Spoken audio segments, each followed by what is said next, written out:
कल देर रात भी बाहर नहीं निकल पाए 41 मजदूर। उत्तरकाशी टनल में बाकी खुदाई हाथ से होगी। वर्टिकल ड्रिलिंग की शुरुआत की गई, करीब 10 मीटर दूर फंसे हैं 41 मजदूर।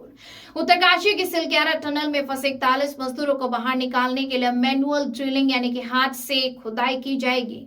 जो पाइपलाइन मजदूरों को बाहर निकालने के लिए डाली जा रही है, उसके अंदर से ओगर मशीन को हटाना होगा। इसी ओगर मशीन से खुदाई हो रही थी और पाइपलाइन को आगे बढ़ाया जा रहा था, लेकिन ये प्लान काम नहीं कर रहा है। इसीलिए दूसरे प्लान के तहत वर्टिकल ड्रिलिंग भी शुरू कर दी गई है। अधिकारियों के मुताबिक मजदूरों के रेस्क्यू में अभी काफी समय लग सकता है। मैनुअल ड्रिलिंग पर क्यों आई रेस्क्यू टीम? रेस्क्यू ऑपरेशन से जुड़े एक वरिष्ठ अधिकारी ने बताया है कि जिस ओगर मशीन से ड्रिलिंग हो रही थी, उसका सॉफ्ट टूट गया है। सॉफ्ट को जब बाहर निकाल रहे थे तो 15 मीटर का एक हिस्सा बाहर आ गया और करीब 32 मीटर का हिस्सा अंदर फंस गया है। अंदर फंसे 32 मीटर के टूटे सॉफ्ट को बाहर निकालना जरूरी है, लेकिन इसमें चुनौती यह है कि टूटा सॉफ्ट निकालने से पाइप डैमेज हो सकता है। अगर पूरा डैमेज हुआ तो पूरी मेहनत पर पानी फिर जाएगा। अगर सॉफ्ट का टूटा हिस्सा निकाल लिया गया, उसके बाद मैनुअल ड्रिलिंग शुरू होगी। अभी मजदूर करीब 10 मीटर दूर फंसे हैं। उन्हें बाहर निकालने के लिए मैनुअल ड्रिलिंग बहुत ही मुश्किल टास्क होगा।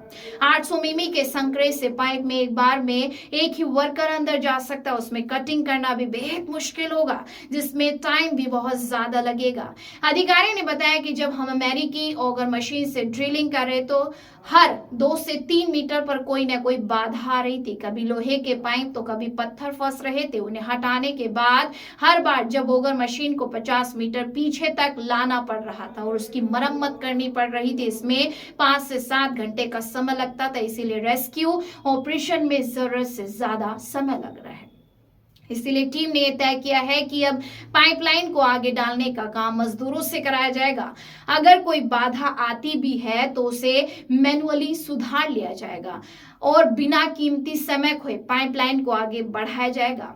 उत्तर प्रदेश गोरखपुर के रहने वाले प्रवीण कुमार यादव अमेरिकी ऑगर मशीन के ऑपरेटर हैं। प्रवीण ने ही 45 मीटर अंदर पाइप में जाकर उस सरिया और स्टील पाइप को काटा था जो ड्रिलिंग में दिक्कत कर रहा था। प्रवीण ने शुक्रवार को बातचीत के दौरान कहा कि मैं 3 घंटे पाइप के अंदर रहा। यहाँ ऑक्सीजन की कमी थी, रिस्क भी था, लेकिन बिना रिस्क के ये काम नहीं होता। प्रवीण ने यह बताया कि अब ऑगर मशीन की वर्किंग शुरू हो जाएगी।